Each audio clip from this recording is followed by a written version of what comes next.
দর্শক আসসালামু আলাইকুম, স্বাগত জানাচ্ছি দিনাজপুর জেলার বিরল থানার টেকরা গ্রাম। সামনে দেখছি জাতমান সার একটি শাহিওয়াল জাতের সার গরু।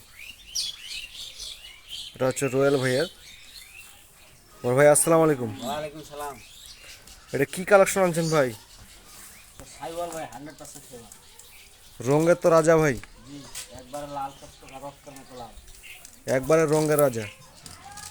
জাতমান তো শাহিওয়াল ভাই, জি, 100% সাইওয়াল। দাঁত হয় নাই এখনো, বয়স নেই। বয়স হয় নাই। দাম কত ভাই? দাম চাইলে চাওয়া দাম 230, চাওয়া দাম 230, বেচা কেনা কত? বেচা কিনা ফিক্স দাম একবারে 180 দাম। দর্শক দেখছেন জাতমান সার শাহিওয়াল জাতের সার গরু, একবারে ফিক্স দাম 180। যারা নিতে চান রয়্যাল ভাইয়ের সাথে যোগাযোগ করবেন। বড় ভাই মোবাইল নাম্বারটা দিতেন। 01740 01740 825 825 859। 859। জাতমান সেরা সাইওয়াল জাতের সার গরু, দিনাজপুরের পল্লী অঞ্চলে রয়্যাল ভাই কালেকশনে একবারে রক্তের মতো লাল।